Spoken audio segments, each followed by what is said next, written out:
Hey everyone, it's Mana, and today's video is based off of a video I saw Tilly and her books do, and that is a video based on it was about all the pretty books that she has. And I thought, I have pretty books, I want to do a video about pretty books. So I sent her a message on Tumblr asking her what she thought, and she said go for it. So here is my video about all the pretty books I have, and I will try to be quick.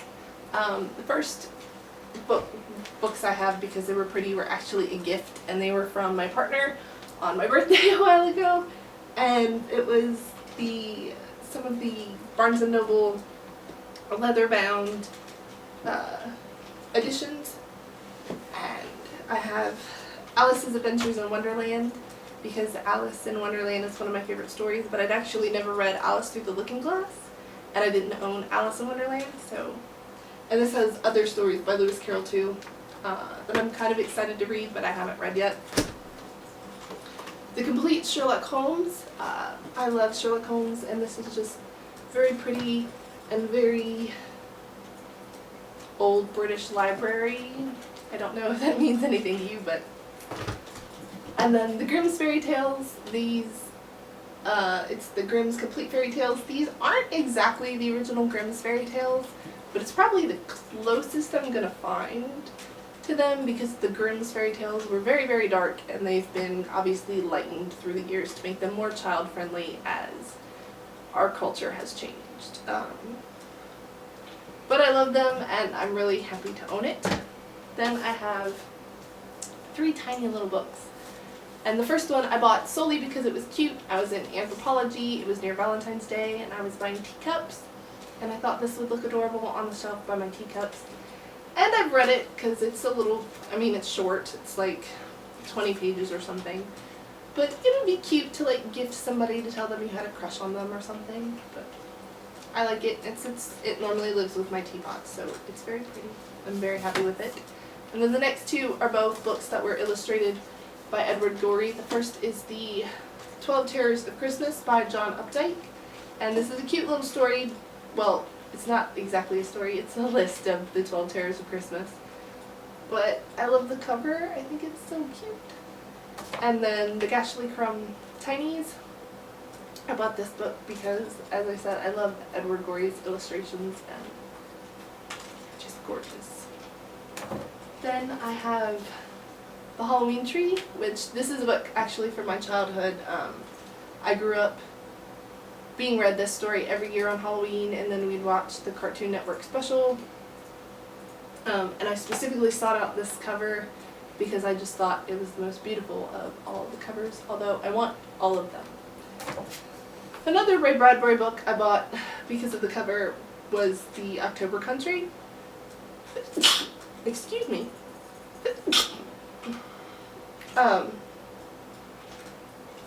And I specifically wanted this cover, and I actually sent this book back repeatedly until I got this cover, because I ordered it from Amazon, and it said, this was the cover pictured, but it said that you might get a different cover, so I sent it back till I got this one.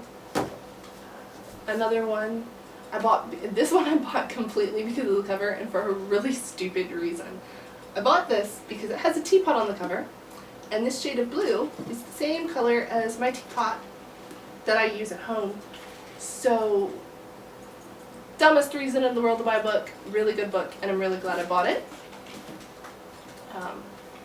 Never Let Me Go. This was another impulse purchase based on the cover. I was watching a Fleur de Force video, and I had this, it kept popping up on my Amazon recommended, and I was shopping while I was watching her video, and she mentioned she was reading this, and this was like a couple years ago. And so I bought it. And then The Virgin Suicides. This is actually my favorite book of all time, and I've read it before, and I've had another copy that I actually read until it fell apart because it was also a paperback. But I wanted this specific cover this time when I ordered it, and I found it, and I ordered it, and this book is extra special because it's the first piece of mail I ever received at the house I live at now. And I just love them hanging out by the river, and it's just gorgeous. closer. I don't know if that matters at all. I haven't been doing that with the other ones. Then the next two books I bought the same day. And the first one is Cemetery Girls, and this cover is gorgeous and haunting and ethereal, but the story inside is just fucked up. I will do a review on this one day, but this story is fucked up. Good story, still fucked up. Dream with Little Angels, I bought this because I thought the cover was pretty, and I like the willow tree and the green, and it's kind of in the same kind of story as Cemetery Girl, but less so. It's a good book. I liked it. It's not as messed up as Cemetery Girl. The next two are memoirs, I guess. They're not biographies. Memoirs when you read it yourself. So this is Unbearable Lightness, A Story of Loss and Gain by Portia de Rossi. The cover is very fitting with the story that Portia tells inside, and I just really, really like it. And I plan to do a full review on this, so I'm not going to talk about this anymore. And this next one I'll also try to keep quick because I plan to do a full review on someday. And it's The Art of Asking by Amanda Palmer. This was actually sent to me by a stranger on the internet, and he had no reason to send it to me other than he had read it and he thought everyone should read it. So Amanda Palmer actually has a little Art of Giving kind of thing, and there's a site where people can request her book or request to send, or are offering to send people this book. So I will leave it in the down bar underneath, so you can go check that out and either send someone a copy if you've read it, or request a copy if you need it.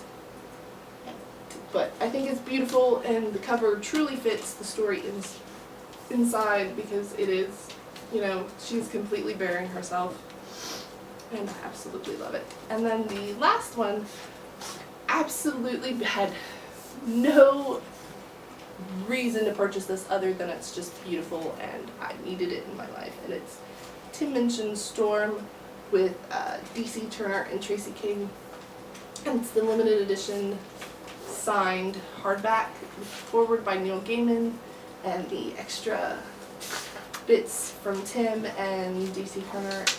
Turner and Tracy King. And I have number 1781, and I ordered this from the Best Little Bookshop, and it's important that I mention that because they have amazing customer service and dealt with my neuroses very well. I think I said neuroses wrong, but no matter how you're supposed to say it, they dealt with it very well. And this book is just absolutely gorgeous, and I truly believe that D.C. Turner is up there with Edward Gorey as one of my all-time favorite illustrators. It is just absolutely, that's my receipt falling out of the back of the book. It's just absolutely beautiful. And all of the illustrations inside are absolutely gorgeous.